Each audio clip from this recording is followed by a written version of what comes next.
Hello, everyone. Episode 1, AB. Inaugural, the maiden flight. So thank you very much. It was a long time coming, I think, wasn't it? Really? It was almost a month. Yeah, a month. We've been talking about this for some decades. I would have thought at least last year. Surely to goodness. Well, I don't know what we're doing here, to be honest. I'm hearing the labour pains as well. Don't worry. But we're here. Look, this is probably just going to be a little nudge down to third man. Segue into potentially what we could or what we can't do moving forward. And we've got nothing to lose, do we? A couple of average battlers. I'm Matt. This is AB. Welcome. This is the Punters Almanac podcast. We've got the page going. It's good to be, Andrew. Yeah, it is. It's great. Yeah, really, really good. It's been another terrific week for sport, I guess, more than anything else. There's been a couple of highlights, which we can gloss over a little bit later on today. But I really need to throw a quote at you. Yeah. And this is a very, very, very famous quote. And I can guarantee you, given your demographic versus mine, I would be most surprised if you actually even know where it comes from. So if I may just read it, embellish me for a little bit. Yep. Any boss who sacks anyone for not turning up today is a bum. Know it? Yeah. Hawkey, isn't it? Oh, very good. Okay, well, I stand corrected. Is that all right? What year? But sorry. No, we'll you continue, yes. Why that quote? Oh, I just think it's one of the most famous quotes in sport. I can't see this on the run. Is this going to... No, but we just... Are you going to do a quote every episode or what's the go? I think so, but you throw... Well, okay, off the cold call, you throw something at me and suggest that anything is more in tune with an Australianism, if that's such a word, around a sporting moment as well in history, which was 132 years in the making. Yes, the America's Cup, is that right? The defence, yes. We actually knocked them over. So that was one of the most amazing things. I think it was probably one of the most amazing things. I think you're a little bit too young. What year? Do you know the year? It would have been 72.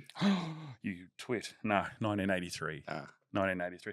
Brief overview. So the America's Cup was a 12-metre class yacht race. The New York Yacht Club ran it and held it for 132 years. So Johnny Bertram on the back of Australia 2, down 4 races to 3, bang, ended up winning. So where were you that day? I was at school. I remember vividly. I remember what class? Who was your teacher? Oh God, Wanganui Park High School. So we're talking high school. I just remember our sports teacher.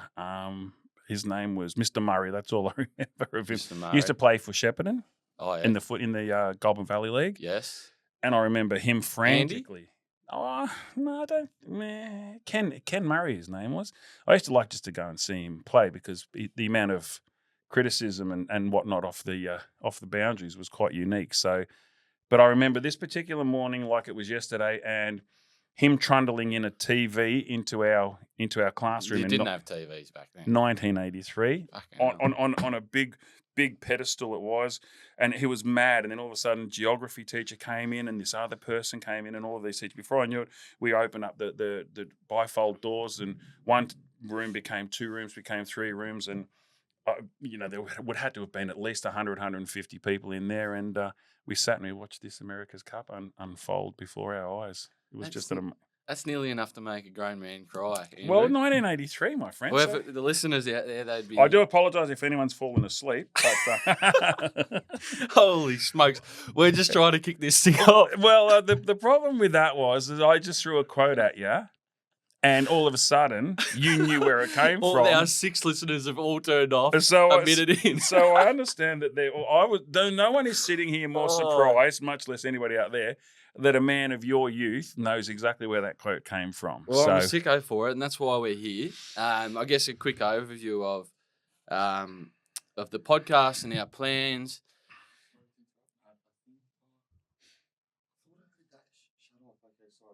You're right. You're right. Thought I heard that shut off. I wanted to double check. No, all good. No, this is good. Yeah, this is fine. So it's a gel. It sounds good so far. Like I know that I wasn't listening, but it's good riffing.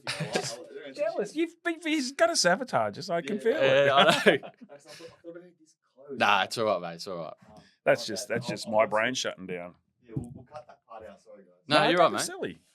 I guess for the listeners out there, Andrew and I met a year ago at work? A year and a half. Well, let's call it a year and a half. Let's run with 18 months. Oh, we'll do months.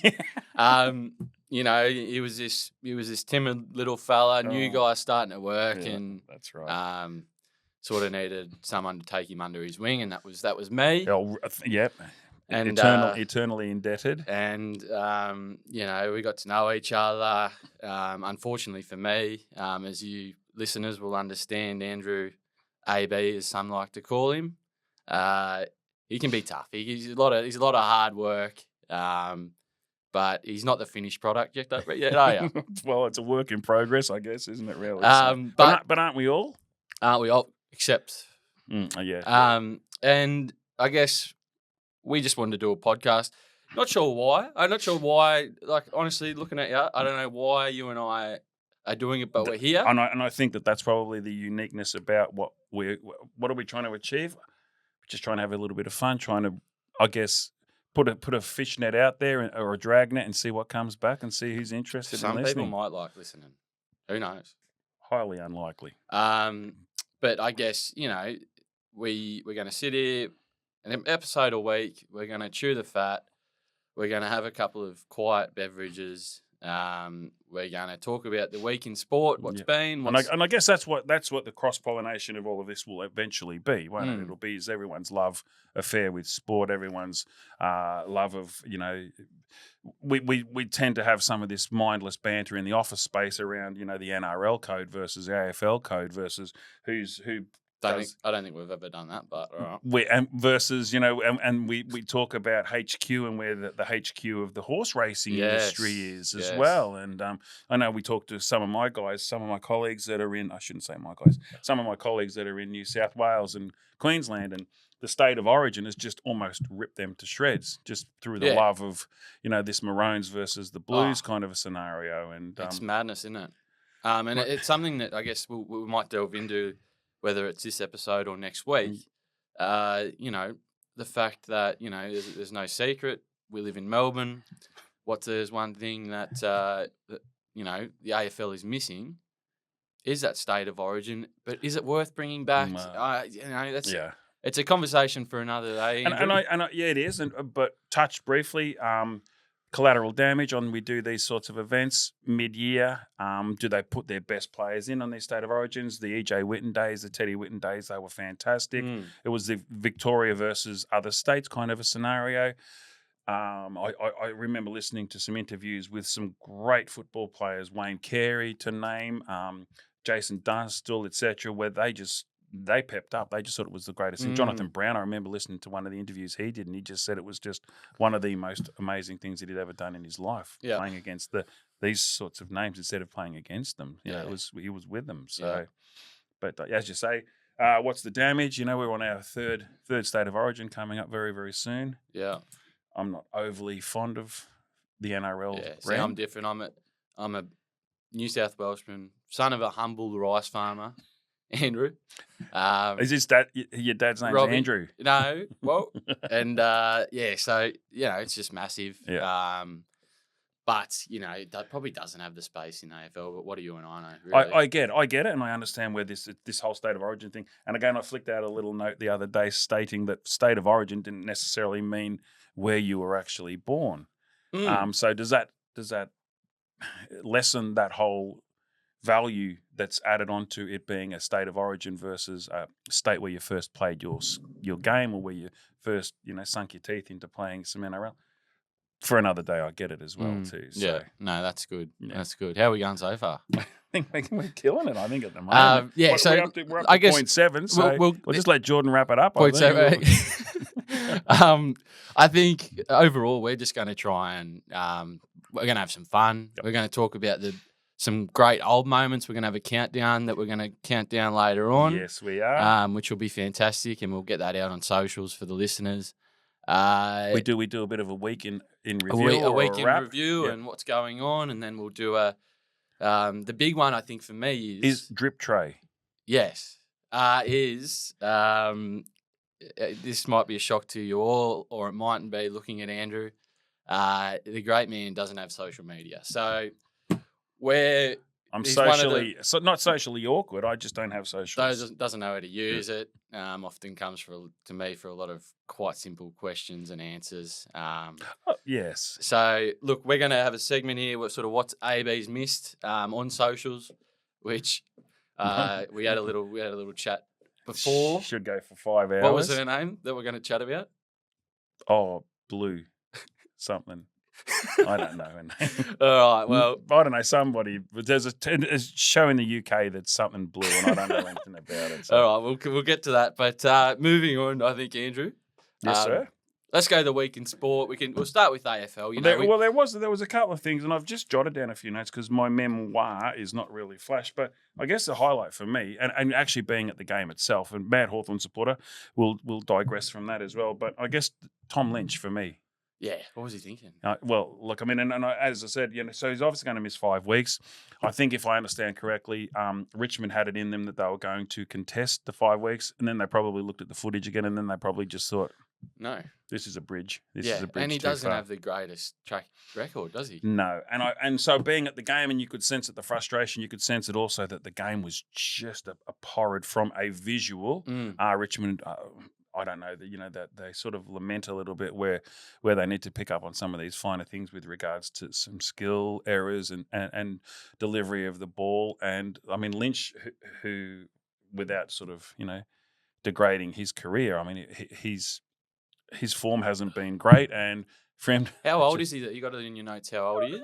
No, I don't. But I and how clearly many years left on his contract? I think he's got 2, and this could be completely wrong. I think he's got 2 more years, and I think he's got to be at least 32, 33. I think so. There you 32. Go, Jordan, amazing producers, just giving us the number 32. So you just knew that whole game where he was leading, people weren't delivering to him, where he was missing, where he was the frustration was quelling, and you could just understand. But even so, like it's not. The amount of players that have been frustrated in a game of footy and haven't whacked someone. Yeah. I think this has been a long time coming, and I think not being a great exponent of fighting, You've never been in a fight. Had he? We're about to have one in a minute, but Jordan Butts had he not turned, and Lynch struck him flush where I think he was potentially aiming. That could have looked a lot worse too. Sorry to digress. You're like growing up in Shep. Yep. You would have been in a few dust-ups. No, I was more of a passive. Oh, you were a lover, not a fighter? Oh, yeah, no, I didn't. Yeah, I didn't go out and seek and destroy. You wouldn't be able to fight yourself out of a wet paper bag, would you? No. I was a great talker. Great talker. That might surprise the listeners, I think. Growing up, 2 things I really wanted to be when I was growing up was I wanted to be a radio DJ. So I did a little bit of country radio. Have a look. Country radio I did with a great mate of mine, Steve Routledge, whom I'll be forever indebted. He was a butcher back in the day. So we did a little bit of country radio. I can't even remember what the dial was. Back then it was a dial. And I always wanted to try my hand at some stand-up comedian work. So probably at the end of this first and only podcast, you'll understand why I did neither of those 2 things. So you wanted to be a stand-up. Is that fair dinkum? True. Yeah, true. And I tried to do it. Did you do it once? No. God, no. Well, that would have been an incredibly hard thing to do, I think, as well. And having seen some footage of some people that have done some first ups and those sorts of things, and having watched some careers of some guys who I think are amazing, some of their first hits have just been, but what doesn't break you? And there's a fantastic little snippet. Lee Mack, who I think's amazing, UK. Lee Mack is on the Graham Norton show, and there is a tiny little snippet on YouTube which anyone can look up. It's got John Cleese on there as well, and there's a moment where Lee Mack, Basil Fawlty. So Lee Mack revisits one of his very very first stand-up acts, where he got a little bit too inebriated. I won't tell you any more than that, but do yourself a flavour. It really is worth a watch. It's fantastic. Beautiful. So nice. So that was me. So no. So, and I guess back to what you just said then, their first, they didn't maybe necessarily hit their first 1 or 2 or 10 goes, but they made it. And you know what? Being here, the pilot episode for the Punters Almanac. Look, I just hope if there is with a word that a lot of people don't really know, but when you're trying to think of a name for a page and a podcast, we lands on Bloom. We lands on Bloom Almanac. Where's Almanac famous from? It's the sport, like the Bible, Yeah. isn't it? The old. But where did it become famous? An almanac.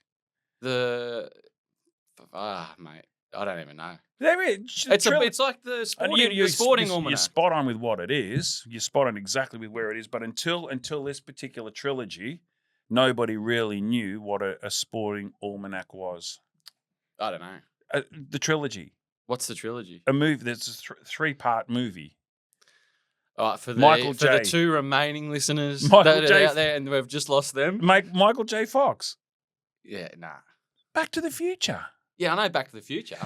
That's Is that it? The sporting almanac, where Biff, Griff, Riff knocked over the sports almanac that was in the window. And on that note, thank you.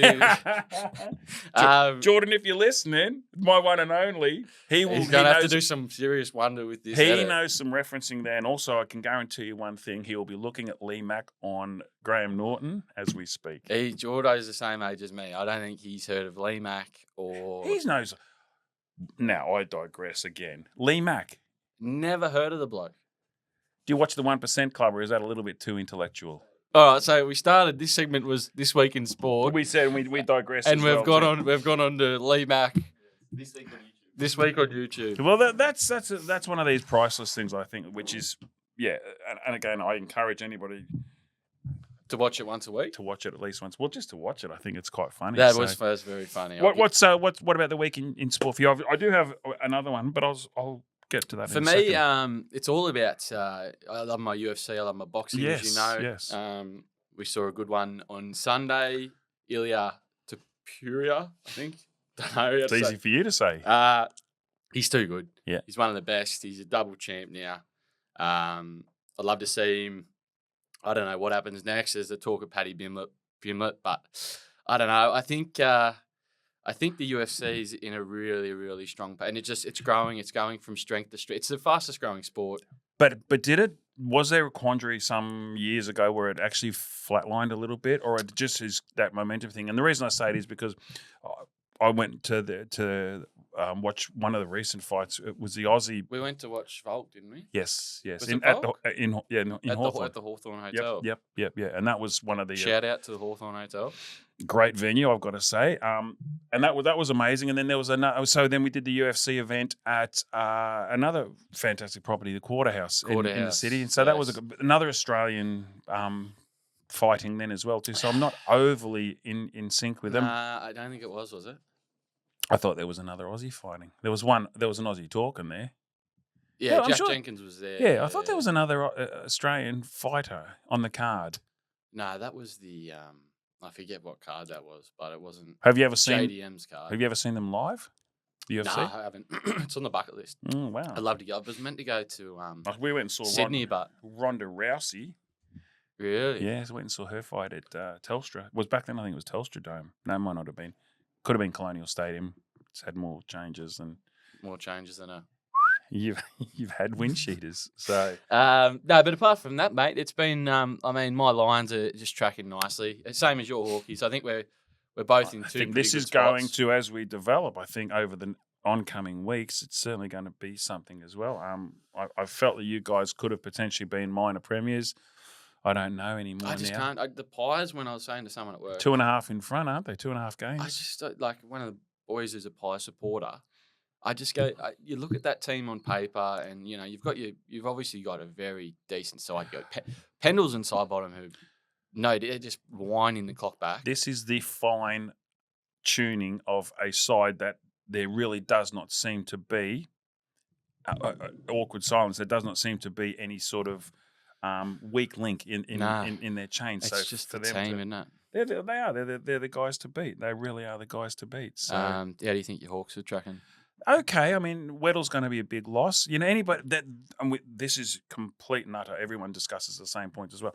Once the side who's as level, once the whole AFL is, where one team's down on a handful of players. I mean, that's just going to be the defining moment, isn't it? Really, that makes the Staying difference. fit, yeah, it's Absolutely. like us last year. And we look at the Essendon Football Club, and I mean, and their list is good. They've just been, what are they now? I think they're up to their 12th debutant this year. So Andrew, their list is good. Well, they're running out. It's a very loose definition of good. They're running out of tall timbers, aren't they? Really? Yeah. Look, it's all happening. I think this final series is going to be a crack. It's although you got the Pies out in front. There's a game between 10th and 4th. The Doggies are 7th. They win tonight, they could go up to 3rd. Yeah. I don't know. I'm just talking out of my wazoo. No, but I think it sounds right. But also, percentage plays a big factor in all of these sorts of things as well. And so there's this whole debate around, okay, should there be a wild card round? Should there be, the bottom playoff so that there's a top 9 or there's a top 10? There's a top 8 at the moment.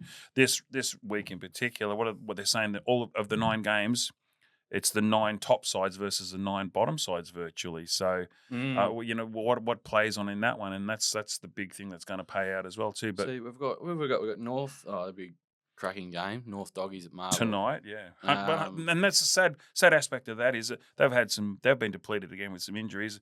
100th anniversary, 100-year anniversary for the AFL, VFL. I mean, and that's the tragedy about that is they potentially could get pistol whipped. Yeah, you're right. This is going to be a shocking week of footy. It could be the worst week of footy in terms of. Well, definitely. I could ever say it's nearly every game could be a flogging. They're touting this round as being a bye for every side that's in the top. I wonder if there will. Do you reckon there will be an upset? There's always one. You'd think has to be. Last week kind of all went to plan, didn't it? Really. So, I think my boys have got the Sainers. Sainers, you just can't. You just never know with them. You just can't take your foot off the medal. That's for sure as well. So I think we're tracking so far. I think we're going well. The AFL is yes. There's an inshort here. Tommy Lynch. What about? I was talking about you and me. I got 2. Well, no, my shoulders are sore. Oh yeah. All right, that's the way it's going to be. I do. I've kind of been a little bit smitten at the moment with Australia.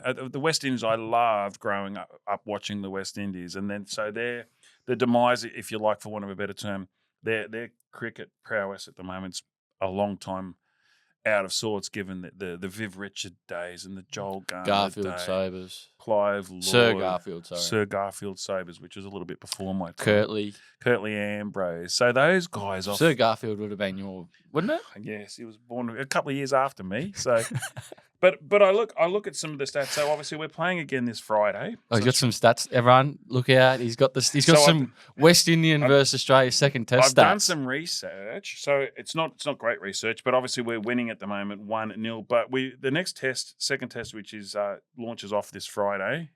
Can you just show the camera your notes there? Because I'm very impressed with these. I didn't know that he had typed. I didn't know he could type.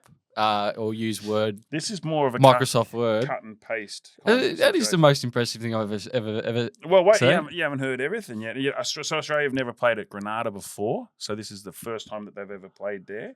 So there's some stats. So Craig Braithwaite, he'll become the 10th West Indian player to play 100 Test matches when he reaches the milestone in Grenada, which I thought there would have been a lot more than that. Mitch Starc needs 9 more wickets to become the 4th Australian to reach 400 Test wickets, behind the great Shane Warne, Glenn McGrath, Nathan Lyon. Nathan Lyon needs 8 more wickets to move past Glenn McGrath and into 6th spot on the all-time pigeon, which is bizarre, really, because he wore that whole the old curator from the SCG bridesmaid when Shane Warne was,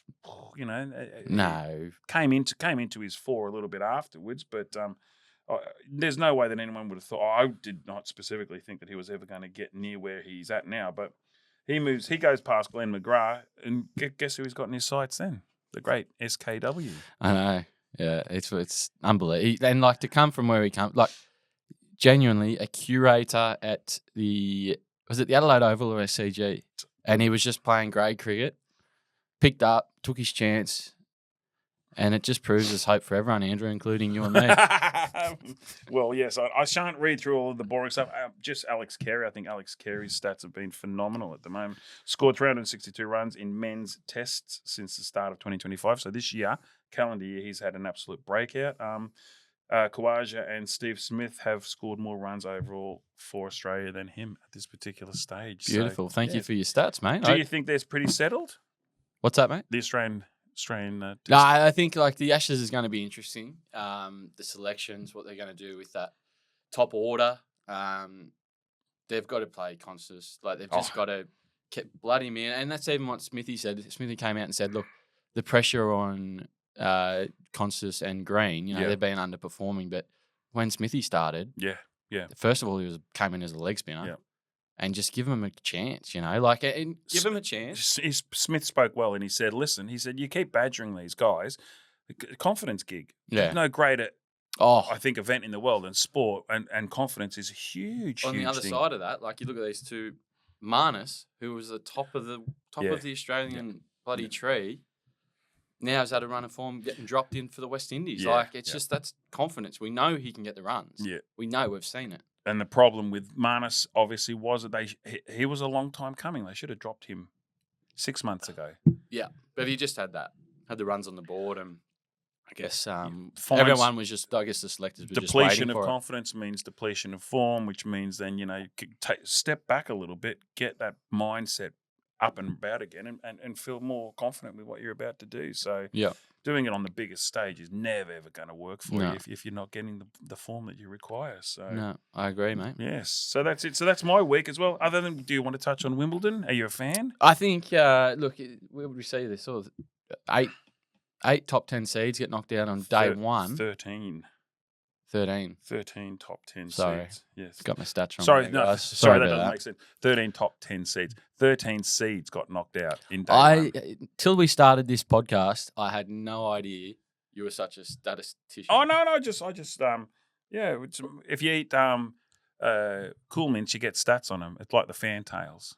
And Carlton Draft. Carlton Draft bottle caps. Carlton Draft bottle caps as well, too. Both the men's and the women's draw really, really quickly. Yeah. Three horses in each field, and I've got a couple of roughies. The absolute no-brainers, and I know I apologise for being Captain Obvious here. In the men's draw, Alcaraz, Sinner, and Djokovic. You've gone out on your bloody back end there, haven't you? I know, but I will throw you. There's a couple of USA roughies in both of the draws. And just for the listeners out there, sorry to cut you off, AB. No, I don't think that mightn't have known the prices, or mightn't actually, don't go much on the punt. Carlos was $2.35. Sinner was $2.40 and Djokovic was $7. Can we cut, Jordan? Can we cut these, the only please? Ones in single figures, but the great man reckons they can win. So all I was just clearly stating was it was a three-horse. Put your Bullzinis on the line. Thanks for having me, Andrew. Put your Bullzinis on the line. Okay, and go someone outside. All right, well, here you go. For those of you who do enjoy a squiggle, there's a couple of USAs. I don't think the Australians are going to cut it. I really don't. And I think Demon Oil looks like he's already in a little bit of pain.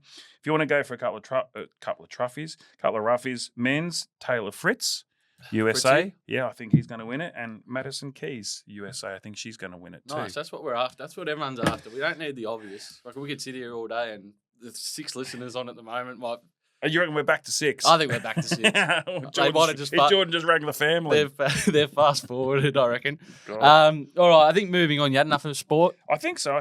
Wimbledon was a big one for me because it's such a prestigious event. Yeah, and I think we've got the Demon still going. He plays tonight. Demon's still playing now. He's now touted over there as husband of, not Alex Demonor. So he's obviously got married to the British lass out in tennis world. Her name escapes me now, so you could probably Google that. Moving on. Deep breath. This is a segment which I thought, how do we integrate AB's lack of social media? And there's not many people out there that don't have social media. Oh, no. To be honest, my old man has Facebook, and 4 or 5 years ago, he didn't want a phone. Now he sits there and scrolls the golf results and Oh, scroll golfers. On Facebook. And Have you ever heard of Peter Hitchener and those cats that do the bloody news on Channel 7 or 9? The Hitch? All right. So, guys, I just thought I would go through not necessarily the week that was, but just things over the past, maybe 12 months that are still sort of relevant. 12 months. And I'll read out an article. All right. And I just want to get the great man's reaction. No. So you're reading this out because you think It's because I popped up don't on do social media in any way, shape, or form. You've never heard of this. So this is completely. This is on socials. Completely social media driven. No other. No. Okay. Yeah. So shoot. We'll see how this goes. This segment could last just the one episode. Oh, well, embellish me because I might know a few things. Right. I can at least talk to people. This is a headline: is the petting zoo controversy. Petting zoo. Okay. All right. Following her record attempt, Bonnie Blue announced plans for a petting zoo event where she would be tied up naked inside a glass box, allowing 2,000 men to interact with her. That's it. No. The stunt faced severe backlash, leading to its cancellation and her subsequent ban from OnlyFans for violating the platform's acceptable use policy. Okay. What have you got? First thoughts, how you feeling right now? She wanted to be in a park with a glass.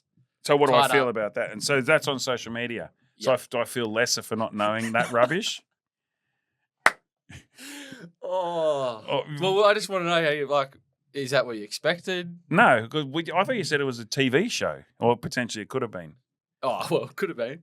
Well, no, okay, so I had no idea about that. And you think that's disgraceful and oh well, it's up to them, isn't it? Really? Well, do you have a moral stance on that? Yeah, mate, it's a bit too much for me. But what do they call it? Don't even ask why they call it a petting zoo. Yeah, anyway. I just wanted to get your reaction on that. But there'll be more of that stuff. There'll be less. Oh, can't wait. Less R-rated. Bring back Lee Mack.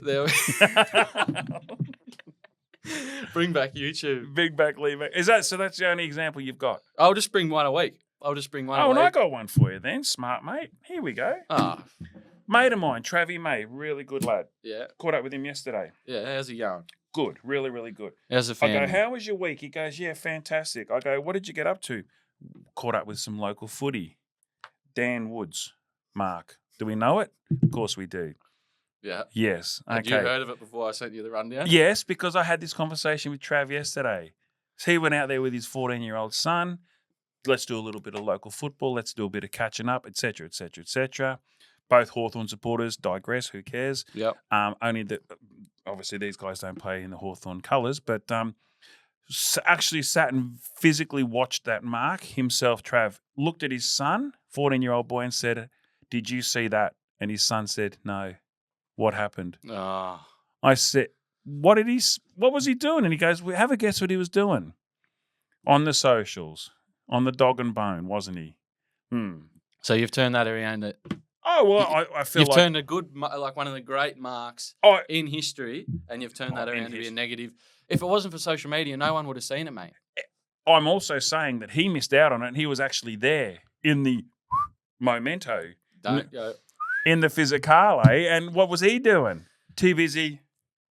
Yeah, but he would have seen it pop up about 30 seconds later because of socials. So that's better than actually seeing it live. Oh, no, I'm not saying this is the last we're going to talk about this. But what about back in your day when people are getting a meat pie and they're at the canteen? They had no phones back then. That's what I mean, and they've missed the mark, and you go, shit. Oh, we didn't swear back then. I've just missed the best mark ever. Can't jump on socials. You had to go to the landline to call someone. You say there was a big mark. You've got to understand. There's pluses and minuses. You're at the game and you missed it. What's better than actually seeing it second hand, third hand, fourth hand? I'm not saying what social media have done with this is a bad thing, but surely being there, looking down at your son and going, "Did you just see that? What happened?" Let me get the world's smallest violin out, mate. Seriously. Jordan? I think we can just go straight into, if you want to do so we're doing we'll start. There's no way that's in the top 50. But no, I've put it in. Yeah, there's no way it is though. I've put it into 46. This is controversial. I'll throw some controversial stuff at you. Given your Are we going to do our list? All right. Okay. Yes. Okay. And then you can go into We'll controversial start. because we're here now. You start. Yeah, all right, You so- start the list. My apologies if I've done a bit of ping pong. This will be a weekly segment for us. We're going to count down top 50, 50 to 1 biggest sporting moments for Australians. And we are doing this to create conversation in particular. Conversation, people can disagree, people can agree. Totally will disagree for sure. And I've thrown this one in because there's number 46 really it made me hurt. 46. I put in Woody's mark. I had retina burn, and then I wrote next to it Trav and his son for Blackburn against Bourne, sneaked into the top 50. 46. Yes, for all you listeners out there, all three of you now, that was a top 50 moment, and it's managed to beat at 47. Penrith Panthers 4-peat, which is we've just witnessed in the NRL, which we'll never ever see. Can I also just suggest that unless my eyesight is failing that bad, far lap at 48, so DW's mark edged out far lap. And despite common theory around the workplace, and in particular in here, I didn't actually see far lap running live, but I would have suggested that far lap 1930. Far lap may have trumped DW. And I know, again, I'm not suggesting that was not a defining moment in his career in particular, but do you want to go read out 49 and 50 as well, just to round out our top first? Cool. That's an embarrassment as well. I mean, number 50, Pat Cash wins Wimbledon. That was an awesome, awesome moment. Obviously, you wouldn't remember and that. Woody's marks knocked out Pat Cash. He was defiant. And what I love about in particular, the old days of the Australian Open, as we get into, so went from this grass court mega event that failed because of the conditions at that particular time of the year. Obviously, Australian Open, January, grass, heat, that just wore out. Before you knew it, they were just playing on clay, which is virtually what the French Open's been played on anyway. So they moved that into... At Kooyong, correct me if I'm wrong. Yeah, Kooyong. Just down the road from me in Hawthorn there, good spot. So they moved it. They evolved into the Australian Tennis Centre, which is now there, obviously, around the MCG precinct. But if you think back to some archives, or you have a look at some of the archive footage, and we love archives here. What colour was the court? It was dirt. No. Where? What? What colour was the dirt? It was orange. Are you talking about the French Open? Yeah. That's clay. Yeah. It's called Unt de Carte, which is... And for the remaining listeners... No, but I'm going back to the Australian Open. So we went from Kooyong, how are we going here? Grass, into we moved to the tennis centre. What colour were the courts? Blue. Initially. I don't remember. What colour's grass? Oh, green. The clay courts were green. Oh, there you go. So everyone will be able to sleep easy tonight. So you're throwing some banana stats at me. Try and think back to some defining moments. Number 50, and we got nothing to back that up. And then 49, you've glossed over 49. Oh no! I'm going. We're doing a countdown. Usually when you count down something, we started with Woody. So I was going to get into the Woody. No, but we've already worked back. I've gone 46, 47. Well, how are we going here? It was supposed to be a countdown. Let's go 46. Let's go 47. 48 was far lap. It was a good segue into the 50 to 1. That's what I was thinking. Did you not rate Plugger's 1300th goal? I thought Woody's mark was. I thought Woody's mark was up there. Mum and Dad listeners out there, it'd be mine and yours. How does that happen? All right, so that's our top. We'll keep that going throughout. The first 10 episodes. If we make it to 10, it's a big if. It's a really huge if. Number 50, number 49. Recap: number 50, Pat Cash, Wimbledon, 1987. Plugger, 1300. Yep. What did he end up finishing on? Do you know? Nah, wouldn't have a clue. 1358. Yeah. Okay. Far lap, things that make you go, Okay, at 48. Penrith 4-peat. Yeah, never beat none again. Never ever beat none again. Will they win again? They could win this year. They come back really well. So they're inside the 8 and looking dangerous. Could be the 5-peat. And I can't bring myself to read out number 46. 46, Daniel Woods' mark for Blackburn versus Bourne Tigers. When I first saw the rundown on this, and I thought Daniel Woods, I legitimately thought, is that Tiger's son? All right, Tiger. Yeah, here we go. I'm just going to move on from that. No, well, what are you up to now? Well, we're running out of time, but I wanted to go into sort of our last segment for this episode. And this is another one that we'll continue to do. Backstory to this is, AB, you know, yes. times are tough, and I get that. Anyway, I thought one Sunday Arvo, I just went up to the local, just went up there. Thought To I'd the have local botanist. the local, and then I thought I'd have a beer, as you do. Yes. Ordered a pint. It came out to $17. Yes. And this wasn't a local. This is one just around my area. Won't mention names. No, it's not about. And we don't know the strategy behind the pricing. We don't know what other. Exactly. There's a lot of. But it does invoke a really good conversation about and I like for like. I knew we were starting this up. Yep. I knew we needed some things to talk about instead of you and I just sort of talking shit for That horse is I think bolted. we're going all right. I think we're nearly up to 40 minutes, maybe. I don't know. Clock watcher from way back. And I thought, how can we turn this not so bagging the pub itself, but maybe, and this is how we're going to get our listeners involved. We want to know. So this is more about pumping up pubs. We want to know if a pub in your area, your local, or one you know of, has a decent pint, a decent schooner every day or happy hour. Yep. Send them into us. We'll clip it up. We'll put it on socials. We'll give them a shout out. And we'll do that on a weekly basis. Instead of bringing down people, we want to pump everyone up. And for me... it's about highlighting, as you say, it's about highlighting areas, geography-wise, suburbs that are actually really doing it tough, but are also prepared to say, hey... At least we know when we put this out on social, Yep. we've got a decent following. We're going to have people, going to these hot spots. And we might build a movement, Andrew. Very much to the Andrew, a few different movements around the world. So for me, I'll start us off. Yep. My closest pub geographically, the Riversdale Hotel. Shout out to the Dale. They do beers of the month, and they'll do $7 schooners, $10 pints all day, every day of that selected beer, and you just don't see that. No. And anyone who knows the Dale, will know what it's all about, and it's a good place to go have a beer and a pun if that's your thing. Watch a footy, but more so you can't get that anywhere. No. And what about you, mate?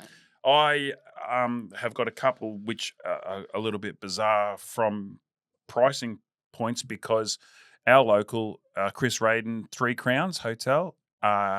Happy hour, 4 p.m. Shout out, 3 Crowns. 3 Crowns, fantastic. And the food is just beyond reproach. Just spent some considerable amount of money doing a refurb of the actual property itself. The food has always been magnificent. 4 o'clock till 6 o'clock, 7 days a week. If they're open 7 days a week, sometimes they will close on the Monday, but any days that they're open, 6 days, let's call it. Pints, selected pints, Carlton Draft, if that's your fem, $8 a pint. That's brilliant. And you go around the corner, Yep. names will not be, and they're stinging for, I think they're about $18 a pint. So it's less than a kilometre away, and they've got some bizarre pricing. So again, this isn't shooting down it, but recognition point. It's 100%, and that's what we're all about. And this will be Pint Watch moving forward. Yep. Send them in. Hit us up on Insta. DM us if you've got any locals local pubs that you think should be recognised, just for being good blokes. Yeah, just for all the right reasons. Doing the small bit and consistently good food, consistently good staff. Yeah, that means a lot as well. When you go in there, and you can have some banter, and you can have you can have a decent priced beer. Recognition's always nice as well. You get out there, and it's helping the economy, and and that's what I love. But I think, Andrew, we might wrap it up there. Done. What do you? Out of 10, do you reckon this is going well, or what are your thoughts? Look, I'm hearing some tumbleweeds and crickets in the background there, so I don't know. Jordo hasn't laughed too much. I was expecting giggles throughout this. Jordo, he passed out with boredom, so I suggest that he's been very quiet out there. I think I heard the door close behind him. So no, that's good, mate. Well, we'll be back next week. Yes, look forward to it. Same time, and I think I think we will next week. We can even run over what we were doing over the weekend that has just gone, yep. Where we were potentially going to go moving forward with a couple of things. So there's no taboo. There's but no limits, mate. Keep It's the beauty of it. Keep listening. Thank you very much to everybody. But get onto your socials, whatever that is, and Instagram, Punters Almanac. Get on there. Give us a follow. We're keen to see this thing grow, and you come with us on this ride. Totally. It might be over quickly. We don't know. I don't know how they can suggest some things we can discuss as well. We'll put on there. I'll put on there any questions you want for us. Put on our stories, and we can go from there. But see you next week, AB. See you next week, my friend. Thanks for coming.